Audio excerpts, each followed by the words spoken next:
What's up, sports fans? This is the Lucas Ross Sports Channel, and it's time to continue my 2023 college football predictions for the 2023 college football season. Up next is the Oklahoma Sooners team, coming off a pretty tough season last year and also coming off a pretty rough season. They only won 6 games last year. They ended up finishing 6-6 last year. Was definitely a disappointing season last year for this Oklahoma team. This is a team that I kind of still had making the Big 12 championship last year. But looking at this team this year, I think they're definitely on that rise. They're probably going to have a better season this year. And I think this is a team that has a chance to get to 8, 9, or 10 wins heading into the 2023 season. Dillon Gabriel coming back at quarterback is huge for them. So let's get right to the prediction here for this Oklahoma team. Let's take a look at the schedule. And again, Oklahoma coming off a 6-7 record from last season. Looking at the schedule this year, they'll play Arkansas State, SMU, and Tulsa on the road in the non-conference.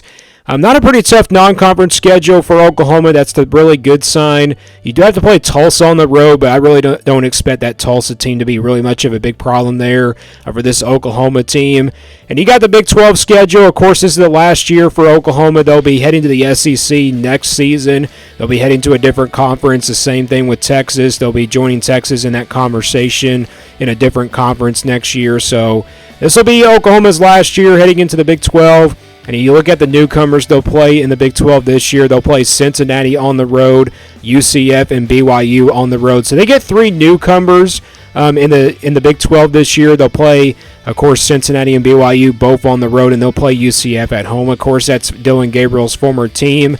But let's get right to the prediction here for this Oklahoma team. So you got 3 non-conference games to start out the year for this Oklahoma team. I think they take care of business in all 3 of these non-conference games against Arkansas State, SMU, and Tulsa. These are games that Oklahoma has no business to lose in these games. And I think Oklahoma starts out 3-0 pretty easily with 3 wins here against non-conference teams of Arkansas State, SMU, and Tulsa. Then they'll play Cincinnati on the road after that on September the 23rd. Cincinnati's kind of in a rebuild year. They did have a pretty tough season last year. Of course, Scott Satterfield now is the head coach for Cincinnati. And, you know, it's kind of like similar to all the newcomers in the Big 12. I just don't know how good Cincinnati, Houston, BYU, and UCF will be in their first year in the Big 12. I think, you know, they can somehow make it to a bowl game. I think all these newcomers can somehow make it to a bowl game perhaps, but I think this is definitely not going to be an easy game here for Oklahoma, but I just think the talent is more talented than Cincinnati.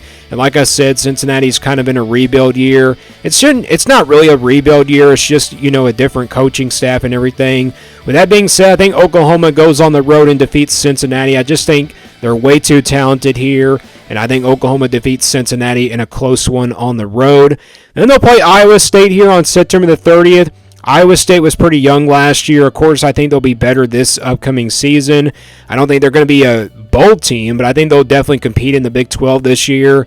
I think people are kind of sleeping on this Iowa State team. I think, you know, people are kind of not giving them a lot of hopes heading into 2023. I think this team has what it takes to really compete this upcoming season. They were young last year, so I kind of expect this game to be kind of like a trap game for Oklahoma, but I think Oklahoma is the way more talented team here. With that being said, I think Oklahoma beats Iowa State pretty easily by a couple scores, and I got Oklahoma improving to 5-0. Then there's that big game against Texas here in Dallas, a game that's played every single year here in Dallas, but this will be the last time that Oklahoma and Texas will face off in the Big 12 Conference. They might face each other in the SEC still, but this will be the last time that they'll play each other for the Big 12. And, you know, Texas has obviously got the talent. You know, they do have the talented team here. And obviously Oklahoma's kind of like the slight underdog in this game. But really, when it comes to both of these teams, you know, it's a tough game to call every single year. But if you already saw my Texas video, I did choose Texas to win this game.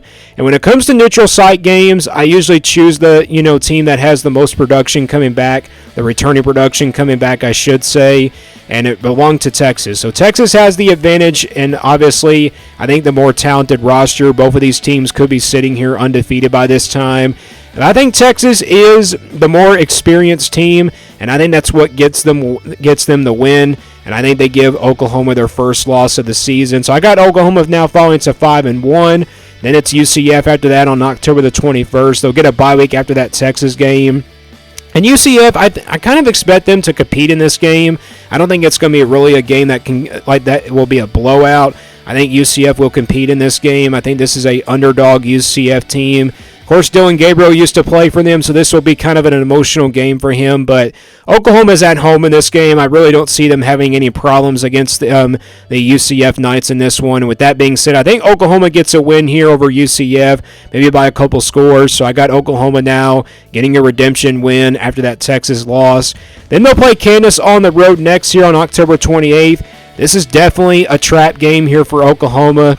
Kansas obviously has given some Oklahoma now problems now these just since last year. That's not been this year, but Kansas has a lot of production coming back. They're definitely going to be a good team, but the question is, are they going to have the talent to beat this Oklahoma team?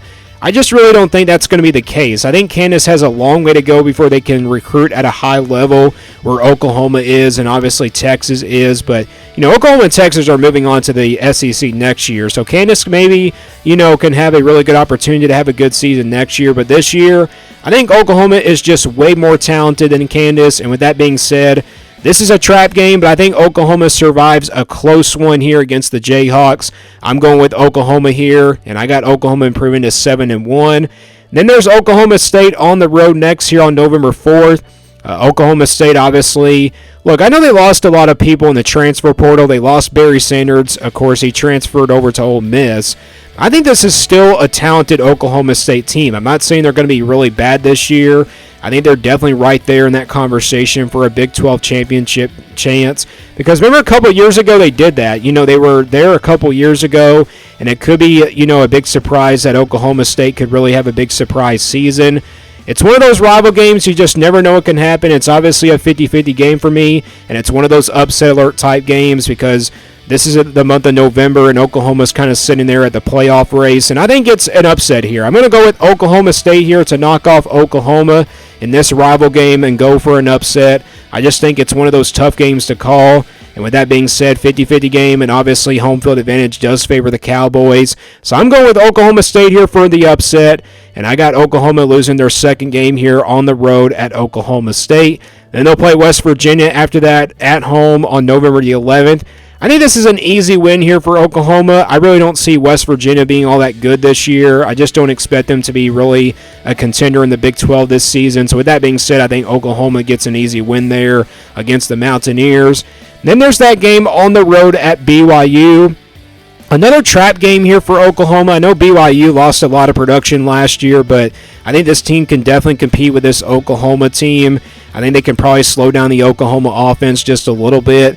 BYU, though, is a tough team to, predict against. They're definitely, a team that can probably pull off an upset here, but this is definitely kind of similar to the Kansas game. Are they going to have enough talent to compete with this Oklahoma team? Like I said, I don't think that's going to be the case with BYU either. So I think Oklahoma survives a close one here on the road at BYU and improves to 9-2. And then they'll end things out here with TCU at home on November 24th. And TCU obviously is probably going to take a step back here. That offense is really, gone this year. That offense is going to take a step back. The defense, I think, will compete, but I just think Oklahoma's just got way too much talent on their roster. And this game is also on a Friday. I think Oklahoma gets the win here over TCU, maybe by a couple scores. And that gives Oklahoma with an overall record of 10-2 for 2023 as my prediction. So, yeah, Oklahoma, I think, can win 10 games this year. Maybe they can make a college football playoff as well. It wouldn't really shock me if this team did go undefeated at 12-0, and it also wouldn't shock me if they went 11-1 or 9-3, but it would really shock me if this team went 8-4. I think that would be your best or your worst case scenario for if you're an Oklahoma fan, and also best case scenario would probably be 11-1 or 12-0. But I can very well see this team going 11-1, maybe undefeated, but I think 10-2 is a pretty good prediction for Oklahoma. Let me guys know what you think about this Oklahoma team. What do you think their record is in 2023? And stay tuned here for more sports content on the Lucas Ross Sports Channel.